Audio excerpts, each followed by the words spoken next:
most young kids believe that a modern world has a new rule to life, but the rule of life never changes because it's a basic principle. It's the truth. Are we following there? So the first thing that Babylonian system will do is to what? Capture leadership. It disrupt leadership. It corrupt leadership.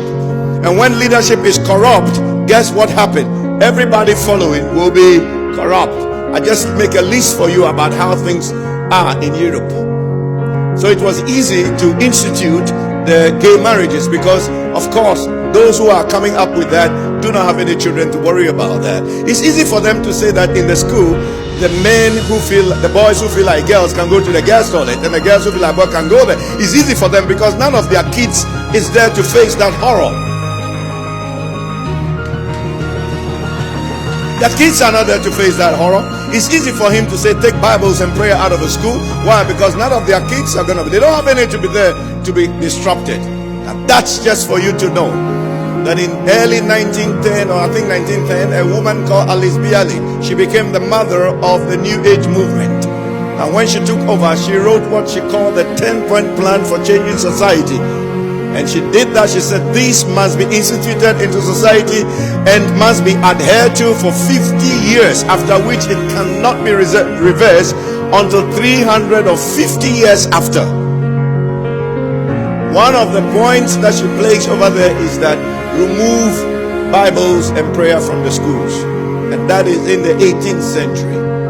Remove the Bible and prayer from schools. Okay? Within this 10-point plan that he gave, the United Nations adapted them into their charter. So once it's in their charter, it's easy for every nation that call itself a nation. And obviously you can't call yourself a nation until the United Nations has given you the right. If they don't give you the right, you can't be a nation. And for them to give you the right to call yourself a nation, you must adhere to the charter. So some of these things that we are talking about are not things that are in the fridge. Today there's no Bibles in the school. And she said, if we succeed after 50 years, we'll have a godless society. And that's very simple, because after 50 years of no prayer, no Bible, the generation, even if the child was 6 years, even if the child was 1 year, 50 years old child would not know any God. And she's right. And today society is gripped with that. Can we sit back and debate whether we as men should take our role to shape the future of our children? We don't need a debate on that. Every signal points to the fact that we have to wake up and throw away our laxity. And we can't be lackadaisical anymore.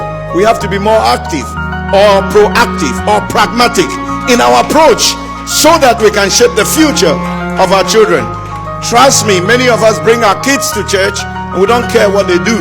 We're not even sure where they are until we are going home. Then we are looking for Kuku. Where is Kuku? Where is Kwabna? Where is Ifia?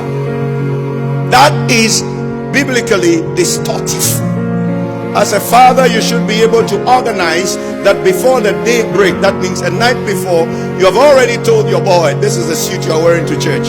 This is the kaba you are wearing, girl. This is the trousers you are wearing, boy. This is a skirt you are wearing, boy, to school and to church. And you are putting it in place. You are ironing them and you are fixing them up. And say, Daddy, why do I have to wear the best one? Because you're going to God. Why can't I wear these tattered jeans? Because you're going to God. And you must go with your best. Are you understanding me? And tell him why you can't play football on Sunday. You can play any other day, but not on Sunday, because Sunday is a holy day for God. So you train the child the way he should go. When he grows, he will not depart from it. The reason why they are departing from it is because you did not even train. If you don't train, there will be a departing. If you train, there will be a continuation. Because training instills into people order, discipline, and that provokes continuity. Are you following me? It is very, very, very easy to form habits, but difficult to break them. So we need to come to that place where that level of comprehension is what is eating us, because leadership is a key, hallelujah, to the transformation of every society and every family.